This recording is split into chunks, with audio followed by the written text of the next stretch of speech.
നിയമസഭയിൽ നിന്നുള്ള ഇന്ന് നടന്ന കാര്യങ്ങൾ അതുമായി ബന്ധപ്പെട്ട വെബ്കാസ്റ്റ്. സർ, ഈ റവന്യൂ മന്ത്രി സർക്കാരിനകത്താണോ സർക്കാരിന് പുറത്താണോ? ഈ റവന്യൂ മന്ത്രി സർക്കാരിന്റെ ഭാഗമാണോ എന്ന് മുഖ്യമന്ത്രി വ്യക്തമാക്കണം.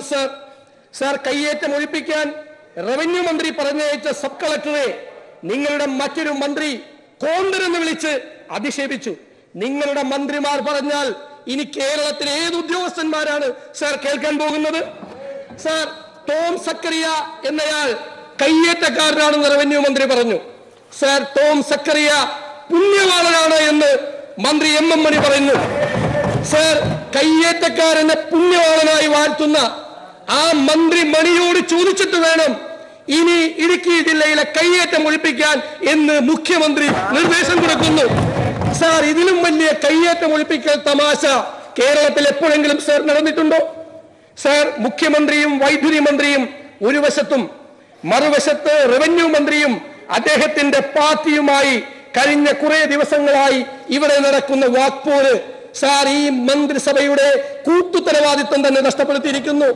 മന്ത്രിമാർ പരസ്പരം കുറ്റപ്പെടുത്തി സംസാരിക്കുന്നു, ആക്ഷേപിച്ച് സംസാരിക്കുന്നു. രണ്ട് ചേരികളായി നേതാക്കന്മാർ മന്ത്രിമാരുടെ പിന്നിൽ അണിനിരന്നിരിക്കുന്നു. സാർ, മന്ത്രി മണിയുടെ സ്ത്രീവിരുദ്ധ പരാമർശത്തെ മന്ത്രിമാരായ AK ബാലനും ശൈലജ ടീച്ചറും മേഴ്സിക്കുട്ടി അമ്മയും തള്ളിപ്പറഞ്ഞപ്പോൾ മുഖ്യമന്ത്രി ന്യായീകരിക്കുന്നു. സാർ, എന്തൊരു ഏകാഭിപ്രായമുള്ള മന്ത്രിസഭയാണ് സാർ. സാർ, വിശദീകരണ കുറിപ്പ് വായിക്കും സാർ. ഇവിടെ മുഖ്യമന്ത്രി സാർ, ഇവിടെ പാർലമെന്ററി ഡെമോക്രസിയുടെയും ക്യാബിനറ്റ് ഫോം ഓഫ് ഗവൺമെന്റിന്റെയും അവസാന വാക്കായ സർ ഐവർ ജെന്നിങ്സ് തന്റെ ആധികാരികമായ ഗ്രന്ഥത്തിൽ ക്യാബിനറ്റ് ഗവൺമെന്റ് എന്നുള്ള ഗ്രന്ഥത്തിൽ അദ്ദേഹം പറയുന്നു, collective responsibility is the most essential principles of parliamentary responsibility established. A minister who is not prepared to defend a government decision must therefore resign. ഒരു ഗവൺമെന്റിന്റെ തീരുമാനത്തെ കയ്യേറ്റം ഒഴിപ്പിക്കാനുള്ള തീരുമാനം ബഹുമാനപ്പെട്ട മുഖ്യമന്ത്രി അങ്ങയുടെ ഗവൺമെന്റ് എടുത്തിട്ടുണ്ട് എങ്കിൽ ആ തീരുമാനത്തെ തുടർന്ന് റവന്യൂ മന്ത്രി കയ്യേറ്റം ഒഴിപ്പിക്കാനുള്ള നടപടികൾ സ്വീകരിച്ചിട്ടുണ്ടെങ്കിൽ ആ നടപടിയെ ന്യായീകരിക്കേണ്ട മറ്റൊരു മന്ത്രി ആ നടപടിയെ തള്ളിപ്പറയുന്നു, ആ ഉദ്യോഗസ്ഥന്മാരെ അധിക്ഷേപിക്കുന്നു.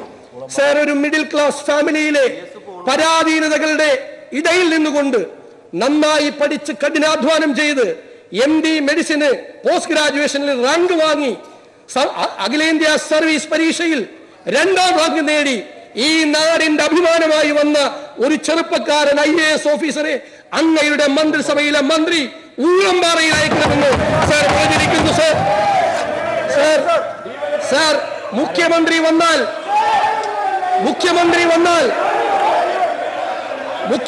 വന്നാൽ മഹിജ വാതിലടയ്ക്കും. വനിതാ പ്രിൻസിപ്പലിന് വാതിലടച്ചും മറ്റേ പണി. പെമ്പിളെ ഒലിമയ്ക്കും മാധ്യമ പ്രവർത്തകർക്കും കാട്ടിൽ മറ്റേ പണി. സാർ, കോന്തനും ചെറ്റയും ചെരക്കലും വാതിലടപ്പും മറ്റേ പണിയും. ഇതാണ് സാർ ഗ്രാമ്യ ഭാഷ. സാർ, ഇടുക്കിയിലെ ജനങ്ങൾ അപമാനിക്കരുത് സാർ. ഇടുക്കിയിലെ MLA മാർ ബിജി മോളും റോഷി അഗസ്റ്റിൻ ഇവിടെ ഇരിക്കുന്നു. സാർ, അവരെല്ലാം സംസാരിക്കുന്നത് അവർ പ്രതിനിധാനം ചെയ്യുന്ന ജനങ്ങൾ സംസാരിക്കുന്നത് ഈ വൃത്തികെട്ട ഭാഷയിലാണ് സാർ. ഒരു മന്ത്രിക്ക് എന്തുവാകമോ സാർ? സാർ, ഇടുക്കിയിലെ ജനങ്ങളോടാണ് ഈ വെല്ലുവിളി. സാർ, ഇത് അഹങ്കാരത്തിന്റെ ഭാഷയാണ്, ഗ്രാമ്യ ഭാഷയല്ല. സാർ, 1 വയസ്സ് മുതൽ 90 വയസ്സ് വരെയുള്ള പിഞ്ചു കുഞ്ഞുങ്ങളും സ്ത്രീകളുടെയും മാനം പിച്ചിച്ചീന്തപ്പെടുന്ന ഈ നാട്ടിൽ, അരക്ഷിതത്വം കൊണ്ട് സ്ത്രീകൾ വിറങ്ങലിച്ചു നിൽക്കുന്ന ഈ നാട്ടിൽ, ചീഫ് സെക്രട്ടറി വനിതയായ ഈ നാട്ടിൽ, സാർ, കൊടുംചൂടിൽ തിളയ്ക്കുന്ന ടാറിൽ റോഡ് പണിയെടുക്കുന്ന പാവപ്പെട്ട സ്ത്രീകളുള്ള ഈ നാട്ടിൽ, സാർ, മൂന്നാറിലെ കൊടും തണുപ്പിൽ കുതിരലായത്തിന് സമാനമായ വീട്ടിൽ ഒരു കമ്പിളി പുതപ്പ് പോലും ഇല്ലാതെ തണുത്ത് വിറങ്ങലിച്ചു നിൽക്കുന്ന തോട്ടം തൊഴിലാളികളുള്ള ഈ നാട്ടിൽ, അമ്മമാർ റോഡിലൂടെ വലിച്ചിഴക്കപ്പെടുന്ന ഈ ദൈവത്തിന്റെ സ്വന്തം നാട്ടിൽ സ്ത്രീകൾക്ക് ആത്മാഭിമാനത്തോടെ ജീവിക്കാൻ കഴിയില്ല സാർ.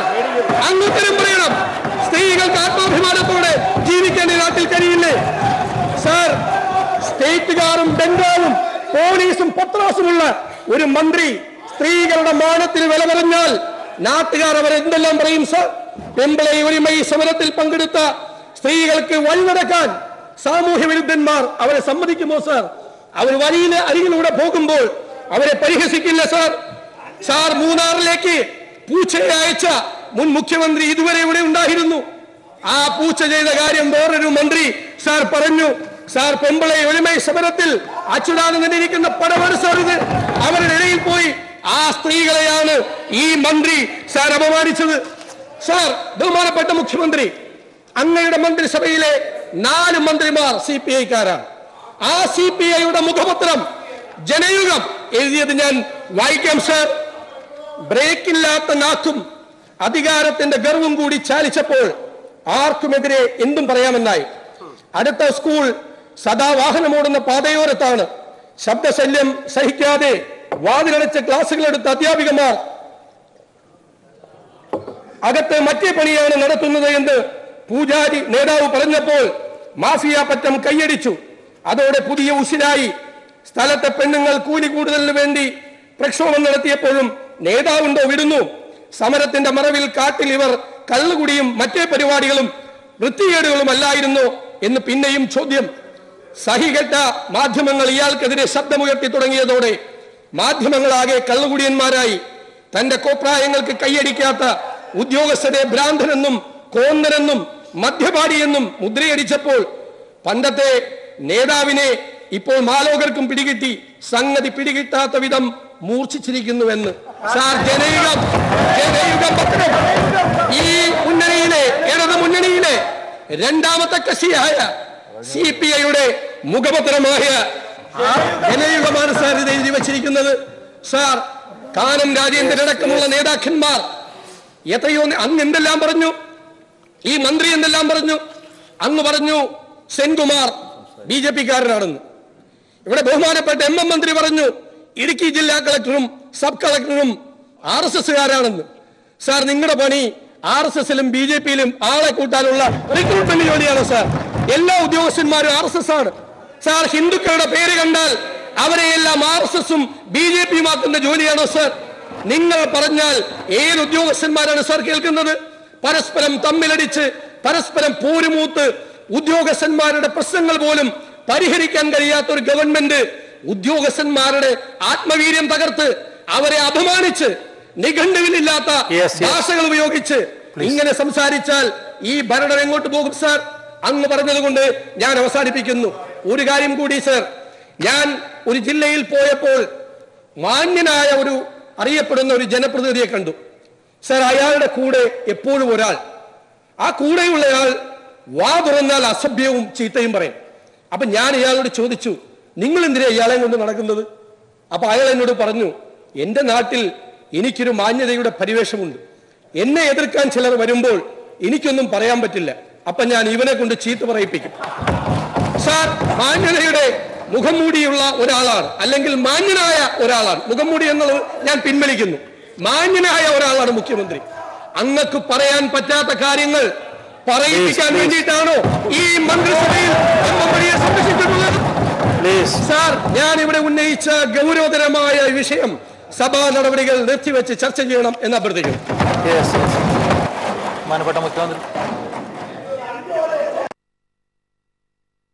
രാവിലെ അടിയന്തര പ്രമേയം നോട്ടീസ് നൽകിക്കൊണ്ട് പ്രതിപക്ഷത്തു നിന്നും VD സതീശൻ സംസാരിച്ചതിന്റെ തത്സമയ പ്രസക്ത ഭാഗങ്ങളാണ് നമ്മൾ കണ്ടത് വെബ്കാസ്റ്റിംഗിലൂടെ. അടിയന്തര പ്രമേയ വിഷയത്തിൽ മുഖ്യമന്ത്രിയുടെ മറുപടി. ഇതുപോലുള്ള സമരങ്ങളെ പിന്തുണച്ച് ന്യായമായ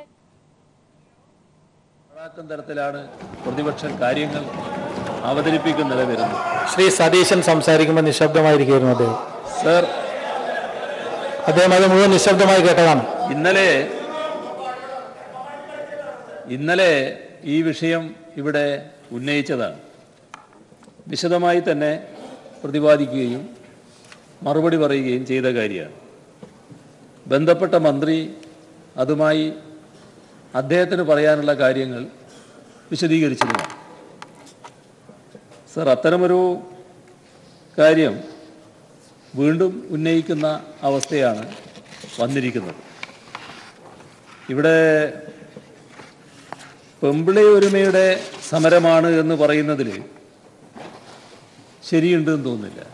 കാരണം ആ സംഘടനയുടെ പ്രസിഡന്റ് തന്നെ അത് തള്ളിപ്പറഞ്ഞിട്ടുണ്ട്. ആ സംഘടനയുടെ സമരമല്ല എന്ന് പ്രസിഡന്റ് തന്നെ വ്യക്തമാക്കിയിട്ടുണ്ട്. പിന്നെ ശ്രീമതി ഗോമതി സമരത്തിലുള്ളവരാണ്. പക്ഷേ അവരാ സംഘടനയുടെ നേതൃത്വ സമിതിയിലില്ല എന്നുള്ളതും ഇതിനകം തന്നെ വ്യക്തമാക്കപ്പെട്ടു കഴിഞ്ഞ കാര്യമാണ്. പെമ്പിളി ഒരുമയുടെ സമരത്തിൻ്റെ ഒരു പടം ബഹുമാനായ അംഗം നേരത്തെ കാണിച്ചല്ലോ, നമ്മളെല്ലാം നേരത്തെ കണ്ടതുമാണ്. അതിൽ വലിയ തോതിലുള്ള സ്ത്രീ കൂട്ടായ്മയാണ് അതിൻ്റെ ഭാഗമായി ഉണ്ടായിരുന്നത്. സർ, അതുമായി എന്തെങ്കിലും താരതമ്യം ഇപ്പോഴത്തെ സമരത്തിനുണ്ടോ? നൂറുകണക്കിന് സ്ത്രീകൾ അണിനിരന്ന് നടത്തിയ സമരം, അതിൽ നിന്ന് തീർത്തും ഒറ്റപ്പെട്ടു പോയ തരത്തിലുള്ള ഒരു സമരമാണ് ഇപ്പോൾ നടക്കുന്നത്. വിരലിലെണ്ണാവുന്ന ആളുകൾ മാത്രമാണ് ഇപ്പോഴത്തെ അവിടുത്തെ സമരത്തിലുള്ളത്.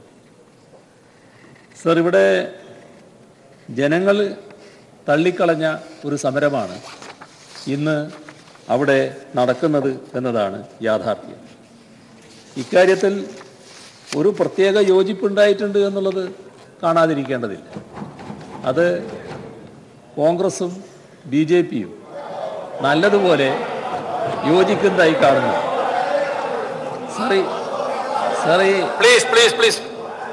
സാറി വിരലിലെണ്ണാവുന്നവരെന്ന് പറയുമ്പോൾ അതിന് ആൾ തികയാതെ വരുമ്പോൾ ഒരാൾ അപ്പുറവും ഒരാൾ ഇപ്പുറവും, ഒന്ന് കോൺഗ്രസ് ഒന്ന് BJP. അപ്പോൾ അതോടുകൂടി വിരലിലെണ്ണാവുന്ന ആളുകളായി തീരുകയാണ്. സർ, ആ തരത്തിലാണ് ഈ സമരം നടന്നു പോകുന്നത്. ഇത്തരത്തിൽ സമരം നടത്തുന്നത് ഇത്തരത്തിലൊരു ദയനീയാവസ്ഥ എന്തുകൊണ്ടാണ് ഈ സമരത്തിന് വന്നത് എന്നത് തന്നെ അവർ ആലോചിക്കേണ്ടതാണ്. സർ, ഇവിടെ എന്നിട്ട് പറയാണ് ആ സമരത്തെ സർക്കാർ എന്തോ ഭയപ്പെടുകയാണ്. സർ, ഞങ്ങൾക്ക് എന്താ ഭയം ആ സമരത്തിൻ്റെ കാര്യത്തിൽ? ഞങ്ങൾ എന്തിനാണ് അതിനെ ഭയപ്പെടേണ്ട കാര്യം? ഇവിടെ ആ സമരം ആ നാട് തള്ളിയിരിക്കുന്നു, നാട്ടുകാർ തള്ളിയിരിക്കുന്നു. നമ്മുടെ നാട്ടിലെ ജനങ്ങളാരും ആ സമരത്തെ അംഗീകരിക്കുന്നില്ല. അത്തരമൊരു കാര്യത്തിൽ സർക്കാരിന് ഒരു തരത്തിലുള്ള വേവലാതിയുമില്ല. അത് പൂർണ്ണമായ അർത്ഥത്തിൽ ജനം മനസ്സിലാക്കി കഴിഞ്ഞിട്ടുണ്ട്. അനാവശ്യമായ ഒരു രാഷ്ട്രീയ സമരം എന്ന നിലക്ക്, രാഷ്ട്രീയ സമരം എന്നും പറഞ്ഞുകൂടെ, രാഷ്ട്രീയ സമരത്തിനൊക്കെ ചിലപ്പോൾ ആളെ കൂട്ടാൻ കഴിയില്ല. ഇത് അത്രമാത്രം ആളില്ലാതെ ഒറ്റപ്പെട്ടു പോകുന്ന അവസ്ഥയാണ് ഉണ്ടായിട്ടുള്ളത്. സർ, ഇവിടെ ബഹുമാനായ അംഗം ചില പുതിയ മാനങ്ങൾ ചേർക്കാനുള്ള ശ്രമമാണ് നടത്തിയതായി കാണുന്നത്. സർ, ഇവിടെ ഒരു തരത്തിലുള്ള കൂട്ടുത്തരവാദിത്വമില്ലായ്മയും ഈ സർക്കാരിനെ സംബന്ധിച്ചിടത്തോളം ഇല്ല. ഈ സർക്കാർ പൂർണ്ണമായും കൂട്ടുത്തരവാദിത്വത്തോടെ പ്രവർത്തിക്കുന്ന സർക്കാരാണ്. ഇവിടെ ഇടുക്കിയുടെ കാര്യത്തിൽ എല്ലാ നിലപാടും നേരത്തെ വ്യക്തമാക്കി കഴിഞ്ഞതാണ്. ഞാൻ ഈ സന്ദർഭത്തിൽ അത് മുഴുവൻ ആവർത്തിക്കാൻ ഉദ്ദേശിക്കുന്നില്ല. ഇന്നലെ അത് കൂടുതൽ വ്യക്തമായി സംസാരിച്ചതുമാണ്. ഇടുക്കിയുടെ കാര്യം, ഇടുക്കിയുടെ മൂന്നാർ ഭാഗം, അതിൻ്റെ പ്രത്യേകത അതേപോലെ തന്നെ നിലനിർത്താൻ നമുക്ക് കഴിയണം. അത് തകർക്കത്തക്ക രീതിയിലുള്ള ഒരു കയ്യേറ്റവും അവിടെ അനുവദിക്കുന്ന പ്രശ്നമില്ല. ആ കയ്യേറ്റം ഒഴിപ്പിക്കുക തന്നെ ചെയ്യും. ആ ഒഴിപ്പിക്കുന്ന നടപടി തന്നെ എടുക്കും. സർ, ഇവിടെ തള്ളിപ്പറഞ്ഞ ഒരു കാര്യം അത് ഒഴിപ്പിക്കലിനെയല്ല, വലിയ തോതിലൊരു തെറ്റിദ്ധാരണയുണ്ടാക്കി ഈ സർക്കാരിനെ തന്നെ വലിയ തോതിൽ വേണ്ടാത്ത ഒരവസ്ഥയിൽ ചിത്രീകരിക്കാൻ ഇടയാക്കുന്ന ഒരു സംഭവം നടന്നപ്പോൾ അത് നടക്കാൻ പാടില്ലായിരുന്നു എന്താണ് ചൂണ്ടിക്കാണിച്ചത്. സർ, അത് ഒരു വിഭാഗം ജനങ്ങളുടെ വികാരവുമായി ബന്ധപ്പെട്ട പ്രശ്നമാണ്. നമ്മുടെ കേരളത്തിൻ്റെ ഏകദേശം ഒരു കാലോഹരി വരുന്ന ജനങ്ങൾ വലിയ തോതിൽ വിശ്വാസമർപ്പിച്ചിട്ടുള്ള ഒരു പ്രതീകം, ആ പ്രതീകത്തെ പരസ്യമായി വല്ലാതെ തകർക്കുന്ന ഒരു നില സ്വീകരിക്കുമ്പോൾ അത് വേണ്ടത്ര ആലോചിച്ചു വേണം. ആ ആലോചന എവിടെയും നടത്തിയതല്ല. അതിലേതെങ്കിലും തരത്തിലുള്ള അപക്വമായ നിലപാട് വന്നാൽ ആരാണോ ആ അപക്വമായ നിലപാട് സ്വീകരിക്കുന്നത് അവരല്ല പ്രതിക്കൂട്ടിലാകുക. ഈ സർക്കാരാണ് പ്രതിക്കൂട്ടിലാകുക. അങ്ങനെ പ്രതിക്കൂട്ടിലാകാൻ ഈ സർക്കാർ ആഗ്രഹിക്കുന്നില്ല. ഈ സർക്കാർ ഏതെങ്കിലും തരത്തിൽ നമ്മുടെ കേരളത്തിലെ ന്യൂനപക്ഷ വിഭാഗത്തിനെതിരായി നിൽക്കുന്ന ഒരു സർക്കാരാണ് എന്ന് ആര് പറഞ്ഞാലും ന്യൂനപക്ഷം വിശ്വസിക്കില്ല എന്ന ഉറച്ച ആത്മവിശ്വാസം ഞങ്ങൾക്കുണ്ട്. ഞങ്ങൾക്ക് ആ ആത്മവിശ്വാസം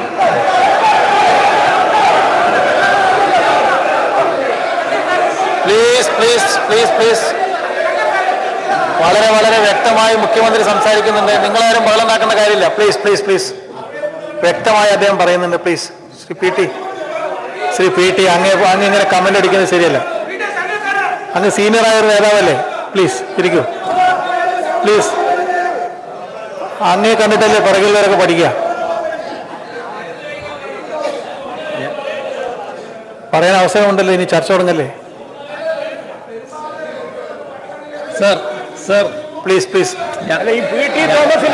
അങ്ങേ കണ്ടിട്ടല്ലേ ബാക്കിലുള്ളവർ പഠിക്കുക. ദയവായിട്ടിരിക്കൂ. സർ, ഞങ്ങൾക്ക് ഈ ഗവൺമെന്റിന്, ഈ സർക്കാരിന് അക്കാര്യത്തിൽ പൂർണ്ണ ആത്മവിശ്വാസം തന്നെയാണുള്ളത്. എങ്കിലും കേരളത്തിന് പുറത്ത് ഇത്തരമൊരു ദൃശ്യം കാണിച്ചുകൊണ്ട് ഇതാണ് കേരളത്തിൽ നടക്കുന്നത് എന്ന് പറഞ്ഞാൽ പെട്ടെന്ന് തന്നെ തെറ്റിദ്ധരിക്കപ്പെടാനിടയുണ്ട്. ആ തെറ്റിദ്ധാരണ വരുത്താൻ പാടുണ്ടായിരുന്നോ? അതാണ് പ്രശ്നം. അതാണ് ഞങ്ങൾ ഉന്നയിച്ചത്. അതാണ് ബന്ധപ്പെട്ട ഉദ്യോഗസ്ഥരോട് ഞങ്ങൾ പറഞ്ഞത്. അതിൻ്റെ അർത്ഥം അവിടെ കയ്യേറ്റമുണ്ടെങ്കിൽ ആ കയ്യേറ്റക്കാരെ സംരക്ഷിക്കുന്നല്ല, കയ്യേറ്റത്തെ പൂർണ്ണമായും ഒഴിവാക്കും, ഒരു കാരണവശാലും സംരക്ഷിക്കുകയുമില്ല. ഞാൻ ആവർത്തിച്ച് പറയാണ്, ഈ സർക്കാരിൻ്റെ നയം എനിക്ക് കയ്യേറാൻ തോന്നാത്ത രീതിയിലുള്ള നടപടികളായിരിക്കും സർക്കാർ സ്വീകരിക്കുന്നത്. അക്കാര്യത്തിൽ ഒരു ശങ്കയും ഉണ്ടാകേണ്ടതായിട്ടില്ല. സർ, ഇവിടെ കൂട്ടുത്തരവാദിത്വത്തെക്കുറിച്ച് യാതൊരു സംശയവും വേണ്ട. അത് ഇനി അങ്ങനെ ഒരു സംശയം വെച്ചുകൊണ്ട് നടന്നിട്ട് ഒരു കാര്യമില്ല എന്ന് മനസ്സിലാക്കുന്നതാണ് നല്ലത്. ഞങ്ങൾ നല്ല കൂട്ടുത്തരവാദിത്വത്തോടെ തന്നെയാണ്. ഇവിടെ ബഹുമാനായ MM മണിയെ കുറിച്ച് പറഞ്ഞ കാര്യത്തിൽ അദ്ദേഹം ഇപ്പോ മന്ത്രിയാണ്. മന്ത്രിയാകുമ്പോൾ സാധാരണഗതിയിൽ അതിൻ്റെ കൂടെ മന്ത്രിയുടെ സഞ്ചാരത്തിൻ്റെ കൂടെ പോലീസും ബന്ദോബസ്തും ഒക്കെ ഉണ്ടാകുമെന്ന് എല്ലാവർക്കും അറിയാമല്ലോ. പക്ഷെ അതേതാനും മാസമല്ലേ ആയിട്ടുള്ളൂ സർ. അതൊന്നും അല്ലാത്ത കാലത്തും MM മണി ഈ നാട്ടിൽ ജീവിച്ചിട്ടുണ്ടല്ലോ, അവിടെ പ്രവർത്തിച്ചിട്ടുണ്ടല്ലോ, അവിടുത്തെ നാട്ടുകാരുടെ കൂടെ നിന്നിട്ടുണ്ടല്ലോ. ആ മണിയെ മണിയല്ലാതാക്കാനുള്ള ഒരുപാട് ശ്രമങ്ങളും ഇവിടെ നടന്നിരുന്നല്ലോ. അതെല്ലാം അതിജീവിച്ച് തന്നെയല്ലേ മണി വന്നിട്ടുള്ളത്. അതൊക്കെ നമ്മൾ കണ്ടതല്ലേ. അതുകൊണ്ട് MM മണിയെ ഒരു വല്ലാതെ ആക്ഷേപിക്കുന്ന തരത്തിലേക്കുള്ള നില എടുത്തു പോകേണ്ടതായിട്ടില്ല. സർ, അദ്ദേഹത്തിൻ്റെ പ്രസംഗം, ഈ പറയുന്ന ഒരു കാമണിക്കൂറിലധികമുള്ളൊരു പ്രസംഗം, ആ പ്രസംഗത്തിൻ്റെ മുഴുവൻ ഭാഗം എടുക്കുമ്പോൾ നേരത്തെ പറഞ്ഞവർ തന്നെ മാറിയില്ലേ? ഞങ്ങൾ ഇത് കണ്ട് സർ, നിങ്ങൾ എഡിറ്റ് ചെയ്ത് കൊടുത്ത ഭാഗം വെച്ചുകൊണ്ട് അദ്ദേഹത്തെ ആക്ഷേപിച്ചിരുന്നവർ തന്നെ ഇതല്ല, ഇങ്ങനെയായിരുന്നില്ല ഞങ്ങൾ മനസ്സിലാക്കിയത് എന്ന് ചാനലുകളിൽ പറയുന്ന നിലയുണ്ടായല്ലോ. അത് പരസ്യമായി പറയുന്ന നില വന്നല്ലോ. ഇതൊന്നും മനസ്സിലാക്കാനും അല്ലെങ്കിൽ മനസ്സിലാക്കിയാലും അത് അംഗീകരിക്കാൻ തങ്ങളുടെ രാഷ്ട്രീയം കൊണ്ട് കഴിയാത്ത ഒരവസ്ഥയിലാണ് പ്രതിപക്ഷം നിൽക്കുന്നത്. സർ, അതിന് ഞങ്ങളെന്ത് പഠിച്ചു? പിന്നെ ഈ കാര്യത്തിൽ ഒരു പൊതുവികാരം വന്നപ്പോൾ ശ്രീ മണി ഏറ്റവും ഔചിത്യപൂർണമായൊരു നിലപാടാണല്ലോ എടുത്തത്. താൻ പറഞ്ഞതിൻ്റെ നിലയിൽ നിൽക്കുകയല്ലല്ലോ ചെയ്തത്. തൻ്റെ വാക്കുകൾ ഏതെങ്കിലും തരത്തിൽ ആരെയെങ്കിലും വേദനിപ്പിച്ചിട്ടുണ്ടെങ്കിൽ അതിൽ നിർവ്യാജം ഖേദം പ്രകടിപ്പിക്കുന്നു എന്ന് പറഞ്ഞാൽ എന്താണ് സർ അതിൻ്റെ അർത്ഥം? ആ മാന്യത അംഗീകരിക്കാൻ നിൽക്കണ്ടേ? ആ മാന്യതയെങ്കിലും അംഗീകരിക്കാൻ അവർക്ക് കഴിയണ്ടേ? സർ, അത്തരമൊരു നിലപാട് സ്വീകരിക്കാതെ അനാവശ്യമായൊരു കാര്യം ഊതി വീർപ്പിച്ച് നമ്മുടെ നാട്ടിലാകെ തെറ്റായൊരു ചിത്രീകരണം ഉണ്ടാക്കുന്നതിന് വേണ്ടിയുള്ള ശ്രമമാണ് നടത്തിക്കൊണ്ടിരിക്കുന്നത്. അതിന് സർ മനസ്സിലാക്കേണ്ടത് അത് ഇവിടെ യേശുന്ന കാര്യമല്ല. ജനങ്ങളും അതൊന്നും മുഖവിലക്കെടുക്കില്ല എന്നവർ മനസ്സിലാക്കണം. സർ, ഇവിടെ ബഹുമാനായ അംഗം ചോദിക്കേണ്ടായി, നിങ്ങൾക്ക് എന്താണ് RSSലും BJPയിലും ആളെ കൂട്ടലാണോ ജോലി? ആ ജോലി ഏതായാലും ഞങ്ങൾക്കില്ല, നിങ്ങളാ ജോലി എടുക്കാതിരുന്നാൽ മതി. അതിൻ്റെ മറ്റ് വിശദാംശങ്ങളിലേക്ക് ഞാൻ പോകുന്നില്ല. വിശദാംശങ്ങൾ എൻ്റെ കയ്യിൽ ഇല്ലാത്തത് കൊണ്ടല്ല, ഇപ്പം അതിൻ്റെ ഒരു അവസരം ഇല്ലാത്തതുകൊണ്ട് ഞാൻ പറയുന്നില്ല എന്ന് മാത്രമേ ഉള്ളൂ. ഏതായാലും നിങ്ങൾ ആ ജോലി എടുക്കാതിരുന്നാൽ മതി എന്ന് മാത്രമേ അതിനെനിക്ക് പറയാൻ. സർ, ഇവിടെ ഒരു മോഹവുമായി നടക്കുന്നുണ്ട് എന്നാണ് തോന്നുന്നത്. ബഹുമാനായ അംഗം പറഞ്ഞു, നിങ്ങൾ പറഞ്ഞാൽ ഏത് ഓഫീസറാ കേൾക്കുക? കേൾക്കാത്ത ഒരു ഓഫീസറായിട്ടുണ്ടാവില്ല. അങ്ങനെ ഒരു വെള്ളരിക്കാപട്ടണമൊന്നുമല്ല ഇത്. ആ ധാരണയൊന്നും വേണ്ട. ഈ സർക്കാർ തീരുമാനിക്കുന്ന കാര്യം നടപ്പാക്കാൻ ബാധ്യതയുള്ളവർ തന്നെയാണ് ഓഫീസർമാർ. അല്ലാതെ അവർക്ക് തോന്നുന്ന കാര്യങ്ങൾ നടപ്പാക്കാനല്ല. സർക്കാർ തീരുമാനിക്കുന്ന കാര്യങ്ങൾ നടപ്പാക്കുക തന്നെ ചെയ്യും. ഒരു സംശയവും ആ കാര്യത്തിൽ വേണ്ട. അനാവശ്യമായ ചില ധാരണകൾ ഉണ്ടാക്കാൻ വേണ്ടി ശ്രമിക്കണ്ട. സർ, ഒരു ഭാഗത്ത് ആദ്യം പറഞ്ഞു ഇവിടെ കൂട്ടുത്തരവാദിത്വം നഷ്ടപ്പെട്ടിരിക്കുന്നു. വേറൊരു ഭാഗത്ത് അതേ സമയം തന്നെ പറയുന്നു ഇവിടെ സർക്കാർ പറഞ്ഞാൽ കേൾക്കാത്ത ഉദ്യോഗസ്ഥന്മാരാണുള്ളത്. എന്താണ് സർ ഉദ്ദേശം? എന്താണ് അതിന്റെ ഉദ്ദേശം? എന്തുദ്ദേശത്തോടെയാണ് പറയുന്നത്? ഈ നാടിന്റെ ജനാധിപത്യപരമായ സമ്പ്രദായങ്ങൾക്ക് നിരക്കുന്നതാണോ ആ വർത്തമാനങ്ങൾ? അങ്ങനെയാണോ ചെയ്യേണ്ടത്? ഭരണപക്ഷവും പ്രതിപക്ഷവും ഒക്കെ ഉണ്ടാവും. പക്ഷേ ഗവൺമെന്റിന്റെ പ്രവർത്തനങ്ങൾ ആ നിലക്ക് നടക്കേണ്ടതുമല്ലേ ഈ നാട്? അതിനെ തന്നെ തകർക്കത്തക്ക രീതിയിലുള്ള പരാമർശങ്ങൾ ഉണ്ടാകേണ്ടതുണ്ടോ? സർ, അതുകൊണ്ട് അത്തരത്തിലുള്ള ഒരു ധാരണയൊന്നും വേണ്ട. കാര്യങ്ങൾ കൃത്യമായി നടന്നു പോകും. അത് കൃത്യമായി നടത്താൻ തന്നെയാണ് ഈ സർക്കാർ നിൽക്കുന്നത്. നിയമവിരുദ്ധമായ ഒരു കാര്യവും ഈ സർക്കാരിന്റെ ഭാഗത്തുണ്ടാകില്ല. നിയമപരമായ കാര്യങ്ങൾ ചെയ്യുമ്പോൾ ആ കാര്യങ്ങൾ നടത്താൻ എല്ലാവർക്കും ബാധ്യതയുണ്ടാകും എന്നതുകൂടി ഓർമ്മിപ്പിക്കാനാണ് ഞാൻ ആഗ്രഹിക്കുന്നത്. സർ, അതുകൊണ്ട് തന്നെ ഇത്രയും സമയം തന്നെ നമ്മൾ ഇതിനെടുക്കേണ്ടതില്ലായിരുന്നു. ഏതായാലും അങ്ങ് അനുവദിച്ചതുകൊണ്ട് ഈ സമയം നമ്മൾ എടുത്തു. ഈ പ്രശ്നം സഭ നിർത്തിവെച്ച് ചർച്ച ചെയ്യേണ്ട ഒരു പ്രശ്നവും ഉദിക്കുന്നില്ല. ബഹുമാനപ്പെട്ട മുഖ്യമന്ത്രിയുടെ വിശദീകരണത്തിന്റെ അടിസ്ഥാനത്തിൽ അടിയന്തര പ്രമേയത്തിന് അനുമതി നിഷേധിക്കുന്നു. ബഹുമാനപ്പെട്ട സ്പീക്കർ സർ, ബഹുമാനായ member Shri V D Satheesan ഇവിടെ ഉന്നയിച്ച ഈ അടിയന്തര പ്രമേയത്തിന് മറുപടി പറഞ്ഞ മുഖ്യമന്ത്രിക്ക് ഞാനിപ്പോൾ കാനൻ രാജ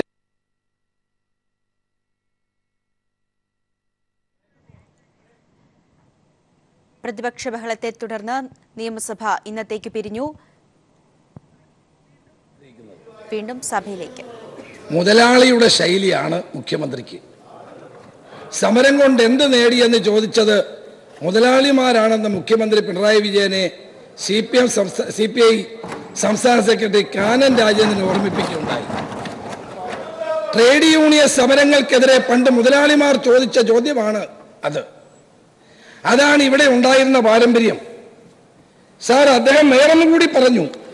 മാതൃഭൂമിയിൽ 16/2/2017 ജനകീയ സമരങ്ങളോട് മുഖം തിരിച്ചാൽ നന്ദിഗ്രാമം ഇവിടെ ആവർത്തിക്കപ്പെടും. ബഹുമാന്യനായ മുഖ്യമന്ത്രി അങ്ങ് കൂട്ടുത്തരവാദിത്തത്തെ പറ്റി പറഞ്ഞു. അങ്ങയുടെ തൊട്ടിപ്പുറത്തിരിക്കുന്ന ചന്ദ്രശേഖരന്റെ പാർട്ടിയുടെ സെക്രട്ടറിയാണ് ഈ രണ്ട് സ്റ്റേറ്റ്മെന്റും പറഞ്ഞത്. മാത്രമല്ല, ജനയോഗത്തിലോ ദേശാഭിമാനിയിലോ വീക്ഷണത്തോ അല്ല വന്നത്. അങ്ങ് ഇവിടെ നിയമസഭയിൽ പറഞ്ഞ ഇപ്പോൾ പറഞ്ഞ കാര്യങ്ങൾക്കും മറുപടി കാനൻ രാജേന്ദ്രന്റെ ഈ വാക്കുകൾ ഞാൻ പറയാൻ ആഗ്രഹിക്കുന്നു. സാർ, ഇവിടെ ഒരു കമ്മ്യൂണിസ്റ്റുകാരെ സമരത്തെ വിലയിരുത്തുന്നത് സമരത്തിലെ ജനബാഹുല്യം കൊണ്ടൊന്നുമല്ല. ഡൽഹിയിൽ CPIM സമരം നടത്തുന്നത് 12 പേരെ വെച്ച് സമരം നടത്താറുണ്ട്. ആന്ധ്രയിൽ സമരം നടത്തുന്നത് 10 പേരെ കൊണ്ട് സമരം നടത്താറുണ്ട്. മദ്രാസിൽ സമരം നടത്താറുണ്ട്. ആളുകളുടെ ബാഹുല്യമല്ല ഒരു കമ്മ്യൂണിസ്റ്റുകാരെ വിലയിരുത്തേണ്ടത്. ഇഷ്യൂവിന്റെ ഫലമാണ് സാർ. ഉന്നയിക്കുന്ന പ്രശ്നമാണ് പ്രധാനപ്പെട്ട കാര്യം. പ്രധാനപ്പെട്ട പ്രശ്നമാണ്. ബഹുമാന്യനായ മുഖ്യമന്ത്രി അങ്ങ് പറഞ്ഞല്ലോ 4 പേരുള്ള സമരമായിരുന്നു. ഇന്നലെ മണി പറഞ്ഞു അങ്ങെന്ന് പറയുന്നത് 31 പേരുടെ പേര് കേസെടുത്തെന്ന്. അപ്പൊ ആരെയാ വിശ്വസിക്കേണ്ടത്? 4 പേരുടെ സമരത്തിൽ 31 പേരുടെ പേര് കേസെടുക്കേണ്ട കാര്യം എന്താണ് സാർ? ഇവിടെ ബഹുമാന്യനായ മുഖ്യമന്ത്രി അങ്ങ് മനോരമയുടെ എഡിറ്റോറിയൽ വായിക്കണം. അങ്ങ് കേരളത്തിന്റെ ഏറ്റവും സമുന്നതമായ സ്ഥാനത്തിരിക്കുന്ന വ്യക്തിയാണ്. ഞാൻ ഒന്ന് വായിക്കാം. മലിന ഭാഷയിൽ പ്രസംഗം നടത്തിയ മന്ത്രിയെ ന്യായീകരിക്കാൻ വേണ്ടി ഇന്നലെ നിയമസഭയിൽ മുഖ്യമന്ത്രി നമ്മുടെ നാട്ടുഭാഷയെ തന്നെ വിലയിടിച്ചപ്പോൾ മധുര മലയാളത്തിന്റെയും മുഴുവൻ മലയാളിയുടെയും വില കൂടിയാണ് ഇടിഞ്ഞത്. സാർ, ഒരു മുഖ്യമന്ത്രിയെ പറ്റി മലയാള മനോരമയെ പോലെ കേരളത്തിൽ ഏറ്റവും കൂടുതൽ സർക്കുലേഷൻ പത്രത്തിന്റെ എഡിറ്റോറിയലാണ്. സമയത്തെടുക്കുമ്പോൾ ഞാൻ ബാക്കി വായിക്കുന്നില്ല. സാർ, ഇവിടെ വൈക്കം മുഹമ്മദ് ബഷീറിന്റെ എന്റെ ഉപ്പാപ്പയ്ക്ക് ഒരു ആന ഉണ്ടായിരുന്നു എന്നൊരു പുസ്തകത്തിൽ കൊച്ചുതാച്ചു എന്നൊരു കഥാപാത്രമുണ്ട്. വഴിയെ പോകുന്നവരെല്ലാം വായിൽ തോന്നുന്നതെല്ലാം വിളിച്ചു പറയുന്നതിനെ ശാസിച്ച തന്റെ മകളോട് പറയുന്നുണ്ട്, എനിക്ക് ലൈനസ് ഉണ്ടടി എന്ന് വെച്ചാൽ എനിക്ക് ലൈസൻസ് ഉണ്ടെന്നാണ് പറയുന്നത്. ആ ലൈസൻസ് ആണോ മുഖ്യമന്ത്രി അങ്ങ് ഈ മണിക്ക് കൊടുത്തിട്ടുള്ളത്? സാർ, MN കാരശ്ശേരി ഇന്ന് മനോരമയിൽ എഴുതിയ ലേഖനത്തിൽ പറയുന്ന കാര്യമാണ് ഞാൻ പറഞ്ഞത്. സാർ, അങ്ങ് ബഹുമാന്യനായ മുഖ്യമന്ത്രി അങ്ങ് പറഞ്ഞല്ലോ അങ്ങയുടെ ഗവൺമെന്റ് കൂട്ടുത്തരവാദിത്തമുണ്ടെന്ന്. ഒരു മുഖ്യമന്ത്രി അങ്ങനെ പറയാൻ പാടുള്ളൂ, ഒരു മുഖ്യമന്ത്രി അങ്ങനെ പ്രവർത്തിക്കാൻ പാടുള്ളൂ, ഒരു മന്ത്രിസഭ അങ്ങനെ പ്രവർത്തിക്കാൻ പാടുള്ളൂ. പക്ഷേ കഴിഞ്ഞ ഒരു മാസമായി കേരളം കാണുന്നത് എന്താണ്? സാർ, ഇവിടെ അങ്ങയുടെ മുൻ അഖിലേന്ത്യാ സെക്രട്ടറി പ്രകാശ് കാരാട്ട് പറയുന്നത് എന്താണ്? ഞാൻ വായിക്കാം സർ. അങ്ങയുടെ അഖിലേന്ത്യാ സെക്രട്ടറി ആയിരുന്ന പ്രകാശ് കാരാട്ട് പറഞ്ഞു, CPI പ്രതിപക്ഷത്തിന്റെ റോള് കളിക്കരുത് എന്നാണ് പറഞ്ഞത്. ഇടതുമുന്നണിയിലെ രണ്ടാമത്തെ കക്ഷിയായ CPIയുടെ നേർക്ക് ചൂണ്ടിക്കൊണ്ടാണ് അദ്ദേഹം അത് പറഞ്ഞത്. പ്രതിപക്ഷത്തിന്റെ റോൾ CPI കളിക്കരുത് എന്ന് കോഴിക്കോട് വെച്ചുള്ള സമ്മേളനത്തിൽ അദ്ദേഹം പറഞ്ഞ കാര്യം മറക്കരുത്. പോലീസ് നയത്തിൽ CPIക്ക് പൂർണ്ണ തൃപ്തിയില്ല. ഞാൻ ആ കാര്യങ്ങളിലേക്ക് കടക്കുന്നത് അതിന് ഇവിടെ വരാൻ പോകുന്ന കാര്യമാണ്. അതിന്റെ വിശദാംശം അങ്ങ് പറഞ്ഞതുപോലെ അത്തരം വിശദാംശങ്ങളിലേക്ക് കടക്കാൻ ഇനി സമയമുണ്ട്. സാർ, ഈ ഗവൺമെന്റ് കൂട്ടുത്തരവാദിത്വം ഉണ്ടായിരുന്നെങ്കിൽ അങ്ങ് പറഞ്ഞ ആ കുരിശു പൊളിക്കുന്നതിന് മുമ്പ് കേരളത്തിന്റെ മുഖ്യമന്ത്രി അത് അറിയണമായിരുന്നു. 144 പ്രഖ്യാപിക്കുന്നതിന് മുമ്പ് കേരളത്തിന്റെ മുഖ്യമന്ത്രി അത് അറിയണമായിരുന്നു. അല്ലെങ്കിൽ മുഖ്യമന്ത്രിക്ക് ആ സ്ഥാനത്തിരിക്കാനുള്ള യോഗ്യത എന്താണ് സാറുള്ളത്? റവന്യൂ മന്ത്രി ചലിക്കില്ല. മുഖ്യമന്ത്രി അറിയാതെ അവിടെ ഒരു ചലനം ഉണ്ടായില്ല. അങ്ങനെയായിരുന്നു മിസ്റ്റർ പിണറായി വിജയൻ. അങ്ങയോടുള്ള എല്ലാ ബഹുമാനം കൊണ്ട് ഞാൻ പറയുന്നു, അങ്ങ് അത് അനുവദിച്ചു കൊടുക്കാൻ പാടില്ലായിരുന്നു. അങ്ങ് ധൈര്യമുള്ളൊരു മുഖ്യമന്ത്രി ആയിരുന്നു, അങ്ങ് അനുവദിച്ചു കൊടുക്കാൻ പാടില്ലായിരുന്നു. അങ്ങ് അത് അനുവദിച്ചു കൊടുത്തു. അങ്ങ് ഈ അസഭയിൽ പറഞ്ഞല്ലോ, എനിക്ക് വേദന തോന്നി. കേരളത്തിന്റെ ഒരു മുഖ്യമന്ത്രി പറയാൻ പാടില്ലായിരുന്നു. പോലീസ് അറിയാതെ 144 പ്രഖ്യാപിച്ചു. ഞാൻ ആഭ്യന്തരമന്ത്രിയായിരുന്ന ഒരാളാണ് സർ. സംസ്ഥാനത്തിന്റെ മുഖ്യമന്ത്രിയും ആഭ്യന്തരമന്ത്രിയും അറിയാതെ ഈ കേരളത്തിന്റെ ഏതെങ്കിലും ഒരു സ്ഥലത്ത് 144 പ്രഖ്യാപിക്കുമോ സർ? ഏതെങ്കിലും ഒരു സ്ഥലത്ത് അങ്ങയുടെ അനുവാദമില്ലാതെ വെളുപ്പിന് 7 മണിക്ക് 144 പ്രഖ്യാപിച്ചിട്ട് അവിടെ കുരിശോ എന്തോ ആകട്ടെ അവിടെ നിന്ന് പൊളിക്കുമോ സർ? സാർ, മതചിഹ്നങ്ങളെ കയ്യേറ്റങ്ങൾക്കും നിയമവിരുദ്ധ പ്രവർത്തനങ്ങൾക്കും ഉപയോഗിക്കുന്ന ഒരു നടപടിയോട് UDFന് അതിന് താല്പര്യമില്ല സർ. അത് ശരിയാണെന്നുള്ള അഭിപ്രായം എനിക്കില്ല. കയ്യേറ്റക്കാർ അമ്പലവും പള്ളിയും കുരിശും ശൂലവും കൊണ്ട് വെച്ചിട്ട് അതെല്ലാം കയ്യേറുന്ന നടപടിയോട് ഞങ്ങൾക്ക് യോജിപ്പില്ല. സാർ, ഇവിടെ ബഹുമാനായ മുഖ്യമന്ത്രി ഒരു കാര്യം ഓർക്കണം. ഈ മൂന്നാറിൽ ഇപ്പോൾ നടക്കുന്ന എന്താണ്? അവിടെ ചില തൊഴിലാളികൾ സമരം ചെയ്യുന്നു, അവരുടെ ആവശ്യങ്ങൾ അവർ ഉന്നയിക്കുന്നു. ആ ആവശ്യങ്ങളോട് പോലീസിന്റെ സമീപനം എന്താണ്? ശരിയല്ല സാർ. ഇത് അങ്ങ് എത്രയോ തൊഴിലാളി സമരങ്ങളെ കണ്ടിട്ടുള്ള ഒരാളാണ്, എത്രയോ തൊഴിലാളി സമരങ്ങൾക്ക് നേതൃത്വം കൊടുത്ത ആളാണ്. അവിടെ CPM പ്രവർത്തകന്മാരെ അവരെ ഭീഷണിപ്പെടുത്തുന്നു, മാധ്യമ പ്രവർത്തകരെ സമരക്കാരെ പോലീസ് നേരിടുന്നു. സാർ, ഇത് ശരിയായ നടപടിയല്ല. നമുക്ക് ഗവൺമെന്റിന് വ്യത്യസ്തമായ നിലപാടുകളുള്ള ആളുകൾ സമരം ചെയ്തെന്നിരിക്കും, അതൊക്കെ സ്വാഭാവികമാണ്. ആ സമരങ്ങളോട് എതിർപ്പുണ്ടാകും, സ്വാഭാവികമാണ്. പക്ഷേ സാർ, ആ സമരപ്പന്തൽ പൊളിക്കാനും സമരക്കാരെ അടിച്ചമർത്താനും അവരുടെ പേരിൽ എത്ര കേസാ സാർ എടുത്തിരിക്കുന്നത്? അങ്ങിവിടെ വായിച്ചല്ലോ, IPCയിൽ എത്ര വകുപ്പിന് ഉപയോഗിച്ചാണ് കേസെടുത്തിരിക്കുന്നത്? സാർ, ഇത് ശരിയായ നടപടിയല്ല. അങ്ങേക്ക് ഇത് ആരെഴുതി തന്നാലും അങ്ങ് അത് പുനഃപരിശോധിക്കണമെന്നാണ് എനിക്ക് പറയാനുള്ളത്. ബഹുമാനായ മുഖ്യമന്ത്രി അങ്ങെപ്പോഴും പറയാറുണ്ട്, ഇത് LDF അല്ല, ഇത് UDF അല്ല, ഇത് LDF ആണെന്ന്. ഞങ്ങൾക്ക് ഇപ്പോഴാണ് മനസ്സിലായത് ഇത് LDFന്റെ സ്വഭാവം എന്താണ് എന്ന് ഞങ്ങൾക്ക് ഇപ്പോഴാണ് മനസ്സിലായത്. ഇന്നലെ സെക്രട്ടേറിയറ്റ് പോലും കടുത്ത വിമർശനം നടത്തിയപ്പോഴും മുഖ്യമന്ത്രി, വാർത്തയാണ്, പത്രത്തിൽ വന്നതാണ്, പത്രവാർത്തകൾ ശരിയാണെങ്കിൽ ബഹുമാനായ മുഖ്യമന്ത്രി അങ്ങ് ഈ പ്രസംഗം ഇന്ന് നടത്തുമായിരുന്നില്ല എന്നാണ് എനിക്ക് പറയുവാനുള്ളത്. സാർ, ഇവിടെ കേരളത്തിന്റെ ചരിത്രത്തിൽ ഇതുപോലെ സംഭവം ഉണ്ടായിട്ടുണ്ടോ സാർ? ഒരു ബഹുമാന്യനായ മന്ത്രി ആ മന്ത്രിയുടെ പ്രസംഗങ്ങൾ ഒരു സംസ്ഥാനത്തെ ജനങ്ങൾക്ക് മുഴുവൻ ആക്ഷേപകരമാണെങ്കിൽ അങ്ങ് മുൻകൈ എടുത്തുകൊണ്ട് അതിനെ വിലക്കുകയല്ലേ സാർ വേണ്ടത്? ആ മുഖ്യമന്ത്രി ആ മന്ത്രിയെ ശാസിക്കുകയല്ലേ സാർ വേണ്ടത്? അതൊന്നുമല്ലാതെ അങ്ങ് ഇതിനെ ന്യായീകരിക്കുന്നതിനോട് എനിക്ക് ഒരു കാരണവശാലും യോജിക്കാൻ കഴിയില്ല സാർ.